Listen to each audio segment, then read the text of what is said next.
Dear students, welcome to International Business. We are discussing about FDI. What are the important theories regarding FDI? What are the important factors which determine the flow of FDI? These are the matters we have discussed in the previous classes.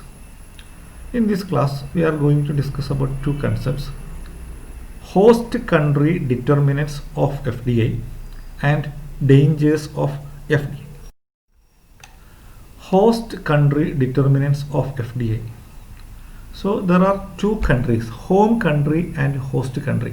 For example, a multinational company from America is planning to invest in India. America is their home country and India is their host country. അപ്പോൾ ഒരു guest, നമ്മൾ അതിഥി, നമ്മൾ എന്ത് ചെയ്യുന്ന അവരെ സ്വീകരിക്കുന്ന ആതിഥേയ രാജ്യമാണ്. MNC അതിഥികളാണ്, സ്വീകരിക്കുന്ന രാജ്യം ആതിഥേയ രാജ്യമാണ് host country. What are the determinants, factors in connection with the host country factors? There are three factors. അപ്പം ഒരു രാജ്യത്തേക്ക് ഒരു MNC വരുമ്പോൾ അവർ പ്രധാനമായിട്ടും എന്തൊക്കെ കാര്യങ്ങളാണ്, ആ രാജ്യത്തെ പ്രത്യേകതകളായിട്ട് എന്തൊക്കെ കാര്യങ്ങളാണ് ഉള്ളത് എന്ന് അവർ ശ്രദ്ധിക്കും. ഇതിൽ മൂന്ന് കാര്യങ്ങളാണ്. ഒന്ന്, policy framework four FDI. Whether the country has made enough rules and regulations to support the FDI. What are the broad policies of the government regarding FDI? Whether the government will protect the interest of the investor. Whether the system in the country is transparent. There are so many factors that are to be considered by a multinational company before making an investment. What are the policy related aspects? First one, economic, political and social stability. So every economy should have some stability. So there should be a stability in economic situation. Similarly, there should be a stability in the political situation. Frequent changes of governments will be a very important factor, a negative factor in deciding the FDI. Political stability and social stability, religious ആയിട്ടുള്ള harmony, അങ്ങനെയൊക്കെ. അപ്പോൾ ഏറ്റവും പ്രധാനമായിട്ട് ഒരു macro economic environmental, അതേപോലെ തന്നെ political environment, അതേപോലെ തന്നെ സോഷ്യൽ സ്റ്റെബിലിറ്റി. അപ്പോൾ ആ രാജ്യത്തിൻ്റെ സാമ്പത്തിക, സാമൂഹിക, രാഷ്ട്രീയമായ സ്ഥിരത. Whether the country is stable in political, in economical and in the social system. അപ്പോൾ ഫസ്റ്റ് പോയിന്റ് അതാണ്. Second point, rules regarding entry and operations. അപ്പോൾ നമുക്കറിയാം, ഒരു രാജ്യത്തേക്ക് ഒരു മൾട്ടിനാഷണൽ കമ്പനി വരുമ്പം there are so many rules and regulations which restrict the entry. അപ്പോൾ single window system, അല്ലെങ്കിൽ അവർക്കുള്ള റൂട്ട് ക്ലിയറൻസ്, അവർക്ക് അനുവാദം കൊടുക്കുന്നതുമായി ബന്ധപ്പെട്ട ഗവൺമെൻറ്റിൻ്റെ ഡിഫറെൻറ്റ് ഡിപ്പാർട്ട്മെൻറ്റ്സിലുള്ള ആക്ടിവിറ്റീസ്. അപ്പോൾ rules regarding entry, whether the procedure for starting A company in India is transparent, whether it is in a efficient manner. അപ്പോൾ rules regarding entry and operations. What are the rules regarding entry of MNCs? What are the rules regarding the operations of MNCs? Then standard of treatment of foreign affiliates. So how the country deals with its foreign counterparts.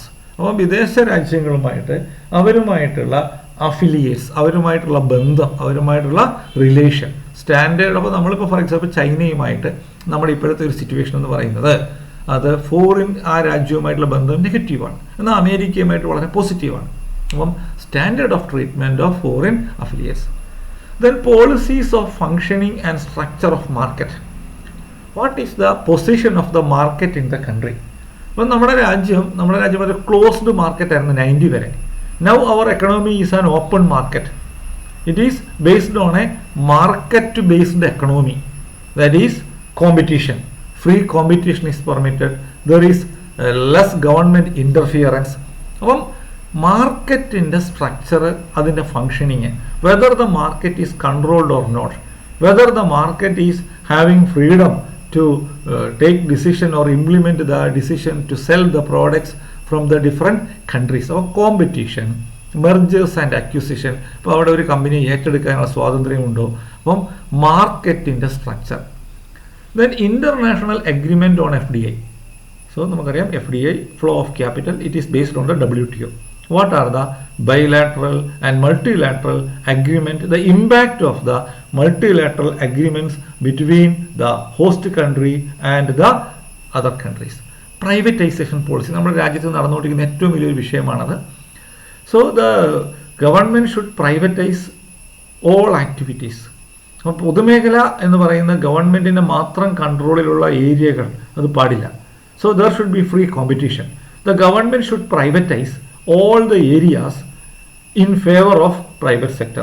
The entry of private sector should be permitted. For example, telecommunication. ഒരു കാലത്ത് ഗവൺമെൻറ്റിൻ്റെ മാത്രം കൺട്രോളിൽ ഉണ്ടായിരുന്നതാണ് telecommunication. Now so many multinational companies are operating in this sector. Banking, earlier it is 100% under government control. Now there is so many other companies. അപ്പോൾ privatisation policy of the government, privatisation policy, സ്വകാര്യവൽക്കരണ നയം. So നമ്മുടെ രാജ്യത്ത് അത് ഏറ്റവും fast. ഇന്ന് നമ്മൾ നോക്കുകയാണെങ്കിൽ റെയിൽവേ, ട്രെയിനുകൾ ഓടിക്കാൻ വലിയ വലിയ കമ്പനികൾക്ക് ഇന്ത്യ ഗവൺമെൻറ് അനുവാദം കൊടുക്കുകയാണ്. സോ പ്രൈവറ്റൈസേഷൻ അല്ലെങ്കിൽ FDI എല്ലാ മേഖലയിലും കൊടുക്കുന്ന അതിൻ്റെ ഏറ്റവും ലാസ്റ്റ് സ്റ്റേജ്, ഏറ്റവും റിസർവ് ചെയ്ത് വെച്ചിരുന്ന ആയുധ നിർമ്മാണം അടക്കമുള്ള മേഖലയിലേക്ക് ഗവൺമെൻറ് അത് മാറ്റിയിരിക്കുന്നു. Privatisation policy. Trade policy and coherence of FDI related policy. International trade policy, what are the EXIM policy, export import policy, what are the trade policies related to the WTO conditions. Last one, tax policy. So നമ്മുടെ രാജ്യത്ത് ഇപ്പോൾ ഏറ്റവും അധികം ചർച്ച ചെയ്യുന്ന ഒരു വിഷയമാണ് GST, goods and service tax. So പണ്ട് നമ്മുടെ രാജ്യത്ത് നികുതിയുടെ ഘടന നമ്മൾ നോക്കുന്ന സമയത്ത് വെറും ഗുഡ്സ് മാത്രമേ ഉണ്ടായിരുന്നുള്ളൂ. പിന്നെ മോഡ് വാറ്റ് എന്ന് പറഞ്ഞ സാധനം വന്നു. അത് കഴിഞ്ഞ് ഗവൺമെൻറ് GST കൊണ്ടുവന്നു. എന്താണ്? സർവീസ് സെക്ടറിൻ്റെ ഗ്രോത്ത് അതും കൂടി ഉൾപ്പെടുത്താൻ വേണ്ടി by including the service sector government started GST. അപ്പം taxation policy of the government, one country one tax, it is the policy of the government nowadays. രണ്ടാമതായിട്ട് business facilitation. What are the facilities provided by the country for the improvement of the business environment, business activities. First one, investment promotion. What are the effort government taken by the government for attracting more investment? Whether the country is highlighted as an investor friendly country, whether the government is giving permission to investment at a fast track manner, whether the image of the company in the global market is in a positive manner. അപ്പോൾ നമ്മുടെ രാജ്യത്തിൻ്റെ മൊത്തത്തിലുള്ള ഒരവസ്ഥ അത് വിദേശ രാജ്യങ്ങളിലേക്ക് നമ്മൾ project ചെയ്യുന്ന സമയത്ത് we should project our self as an investment friendly country. അപ്പം ഇവിടെ വന്ന് ഇൻവെസ്റ്റ്മെൻറ്റ് നടത്തിക്കഴിഞ്ഞാൽ യാതൊരു പ്രശ്നവും ഉണ്ടാവില്ല, നിങ്ങൾക്ക് ധൈര്യമായിട്ട് ഇൻവെസ്റ്റ് ചെയ്യാമെന്നുള്ളൊരു ഒരു ഇമ്പാക്റ്റ് ക്രിയേറ്റ് ചെയ്യാൻ പറ്റണം. രണ്ട്, ഇൻസെൻറ്റീവ്സ്. ഗവൺമെൻറ് ഈ വരുന്ന ഇൻവെസ്റ്റ്മെൻറ്റ് നടത്താൻ വരുന്നവർക്ക് ഫ്രീ ഇലക്ട്രിസിറ്റി അല്ലെങ്കിൽ ഫ്രീ ലാൻഡ് അല്ലെങ്കിൽ എത്രയോ നാളത്തേക്ക് ടാക്സ് ഹോളിഡേ ഇതൊക്കെ പ്രഖ്യാപിക്കും. So the government policies regarding investment incentive. Then hassle cost എന്ന് പറഞ്ഞു കഴിഞ്ഞാൽ അതുമായി ബന്ധപ്പെട്ട് ഹിഡൻ ആയിട്ടുള്ള കോസ്റ്റാണ്. അപ്പോൾ കറപ്ഷൻ. ഒരു കാലത്ത് നമ്മുടെ രാജ്യത്ത് ഏറ്റവും കോമൺ ആയിട്ടുള്ള കാര്യം അഴിമതി. ഉദ്യോഗസ്ഥന്മാർക്ക് ഇപ്പോഴും അതുണ്ട്, ഇല്ലയെന്ന് പറയാൻ പറ്റില്ല.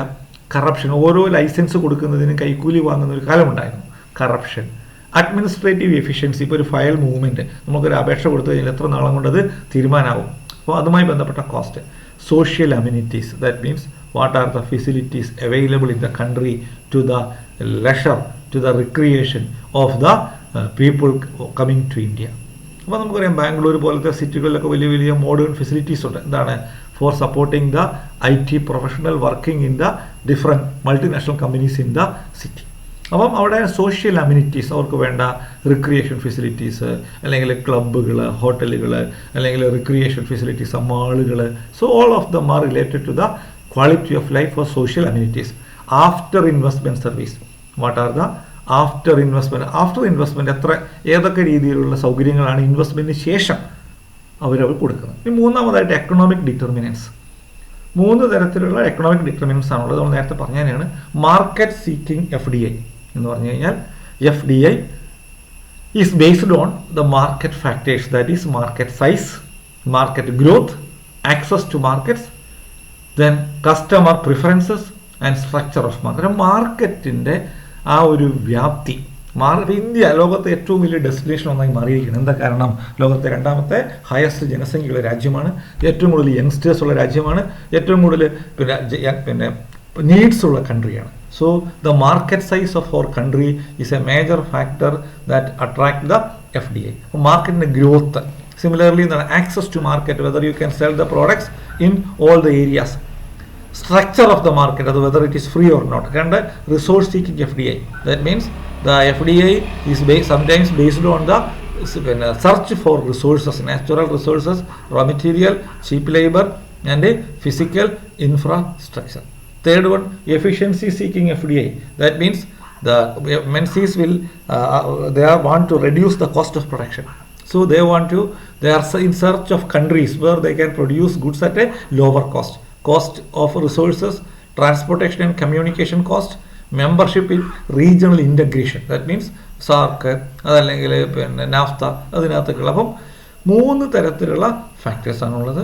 അപ്പോൾ അതിനകത്ത് ബിസിനസ് ഫെസിലിറ്റേഷൻ ഉണ്ട്, എക്കണോമിക് ഡിറ്റർമിനൻസ് ഉണ്ട്, അതേപോലെ തന്നെ മറ്റ് ഫാക്ടേഴ്സ് ഉണ്ട്. അപ്പോൾ ഇത് 3ന്റെ അടിസ്ഥാനത്തിലാണ് whether the country is an investor friendly, whether we can invest in an effective manner in that country. That decision is taken by the MNC. Let us move to the last portion, dangers of FDI. വളരെ പെട്ടെന്ന് പറയാം. FDI may flow in high profit areas only. That means the MNCs are in search of areas where they can make heavy profit. They are focused only on profit. They are not at all focusing to the development of our country or to the benefit of the consumers. So they are only profit oriented. The technologies brought may not be adopted in the host country. അതായത് ഇപ്പം multinational കമ്പനികൾ അവർ കൊണ്ടുവരുന്ന ടെക്നോളജികൾ നമ്മുടെ രാജ്യത്ത് അത്ര easy ആയിട്ട് പിന്നെ വർക്ക് ചെയ്യില്ല. കാരണം എന്താണ്, ഇപ്പോൾ നമ്മുടെ രാജ്യത്ത് ഇപ്പോൾ തന്നെ ഇൻ്റർനെറ്റിൻ്റെയൊക്കെ ഒരു അവൈലബിലിറ്റി, അതിൻ്റെ ഒരു അവൈലബിലിറ്റി അല്ലെങ്കിൽ അതൊരു ആക്സസിബിലിറ്റി ഇപ്പോഴാണ് വന്നത്. അപ്പോൾ മൊബൈൽ ബാങ്കിങ് പോലത്തെ കാര്യങ്ങൾ അത് ഇപ്പോൾ വളരെ വ്യാപകമായിട്ട് ഇപ്പോൾ അത് വരുന്നുണ്ട്. അപ്പോൾ അവർ കൊണ്ടുവരുന്ന ടെക്നോളജി അതേപോലെ നമ്മുടെ രാജ്യത്ത് നടപ്പാക്കാനായിട്ട് സാധിക്കില്ല. അതിനുള്ള ചില പ്രശ്നങ്ങളുണ്ട്. ടെക്നോളജീസ് അത് നമ്മുടെ നടപ്പാക്കാൻ പറ്റാത്തതിൻ്റെ പ്രശ്നം. Then MNCs may undermine national economic autonomy. എന്താണ്, അവർ അവരുടേതായ ഒരു വ്യാപാര ഇതുണ്ടായിക്കഴിഞ്ഞാൽ they will fight against government policy.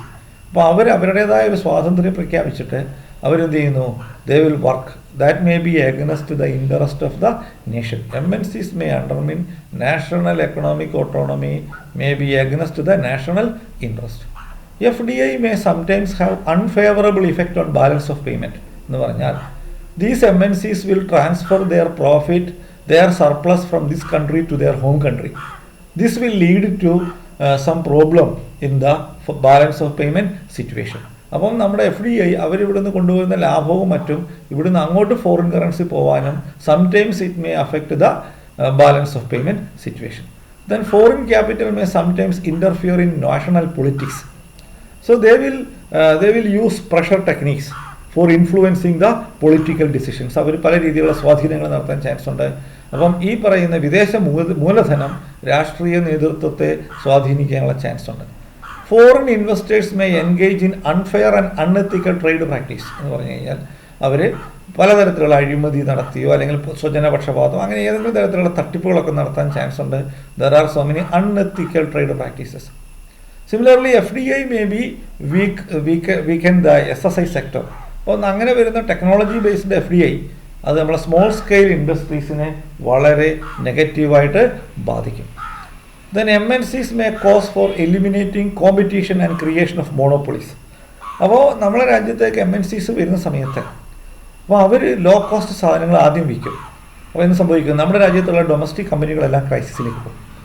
അപ്പോൾ ഓട്ടോമാറ്റിക്കായിട്ട് കുറേ കഴിയുമ്പം നമ്മുടെ രാജ്യത്ത് ഈ MNCകൾ മാത്രമേ ഉണ്ടാവുള്ളൂ. ഇപ്പോൾ നമുക്കൊരു TV മാർക്കറ്റ് ശ്രദ്ധിക്കുക.